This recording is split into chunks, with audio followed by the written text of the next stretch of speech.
মাশাআল্লাহ কি সুন্দর লাগে। তুই তুলে আনা পুঁই শাকগুলো, এগুলো এখন রান্না করা হবে ইনশাআল্লাহ। এগুলো এখন কাটা হবে ছোট করে।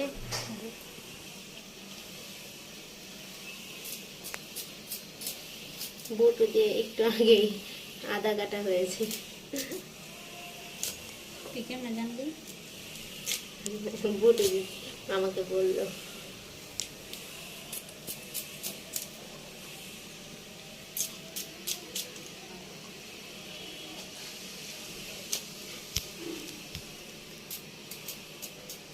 কুচি কুচি করে কেটে নেওয়া হচ্ছে যাতে ভালো লাগে খেতে। এগুলো এখন ইনশাল্লাহ চিংড়ি দিয়ে তারপর কষিয়ে রান্না করা হবে।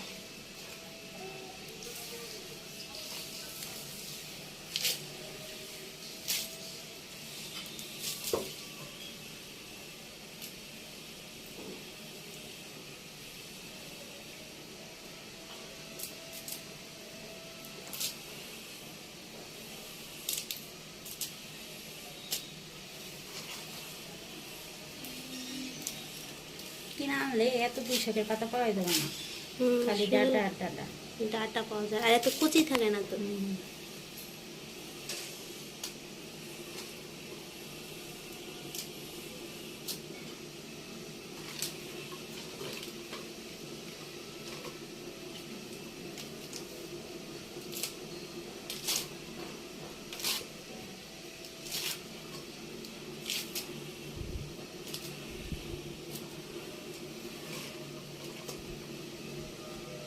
আর নিজে বারান্দা থেকে ওঠা মজাই আলাদা।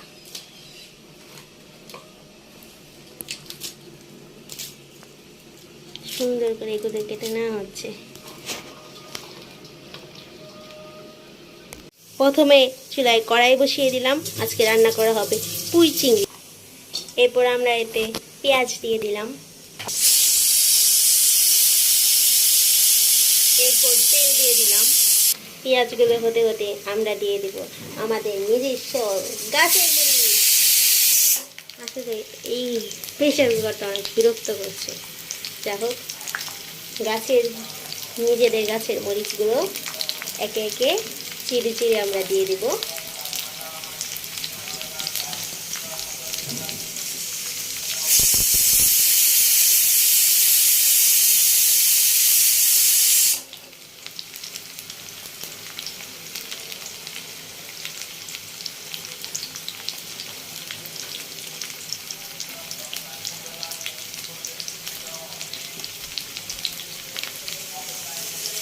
এরপর হালকা ব্রাউন করে নিচ্ছি, একটু বাদাম করে নিতে হবে। হালকা, খুব বেশি না, একটু ভেজে নিচ্ছি। এরপর তার আমরা স্বাদ মতো লবণ দিচ্ছি।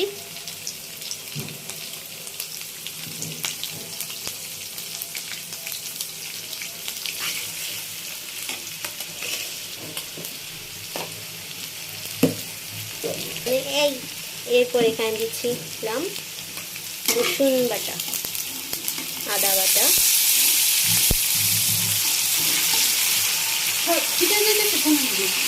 এরপর একটু পানি দিয়ে দিলাম।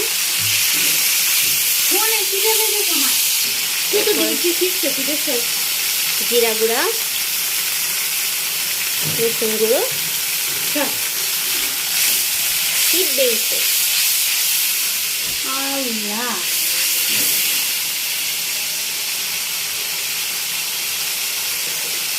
দেখি দুনিয়া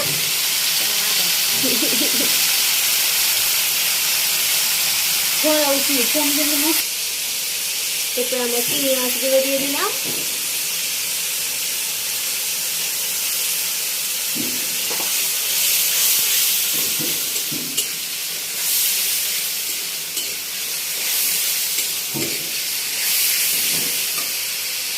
আমরা ঢেকে দিলাম কিছুক্ষণ কষানোর জন্য।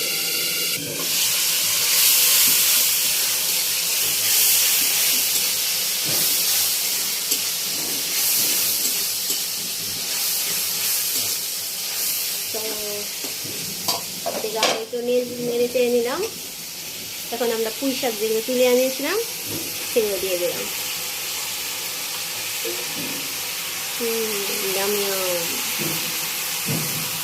ও, দেখতেও ভালো লাগছে।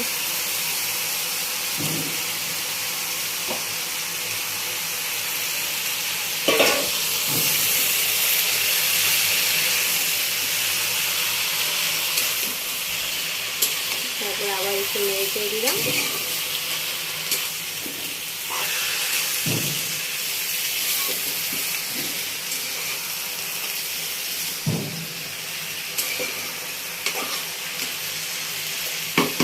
শেষ, রান্না একা হতে থাকবে। এরপর হয়ে যাবে রান্না, ব্যাস কিছুক্ষণ অপেক্ষা করবেন। তো পুঁই চিংড়ি হয়ে গেছে, এখন এটাকে আমরা সার্ভ করবো।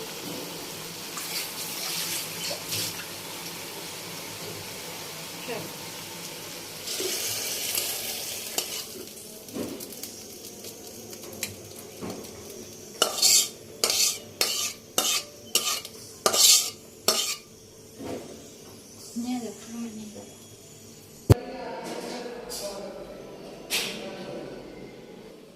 দেখুন গরম গরম ধরে উঠছে, এটা গরম গরম ভাতের সাথে খেতে কিন্তু মাশাআল্লাহ অনেক ভালো লাগবে।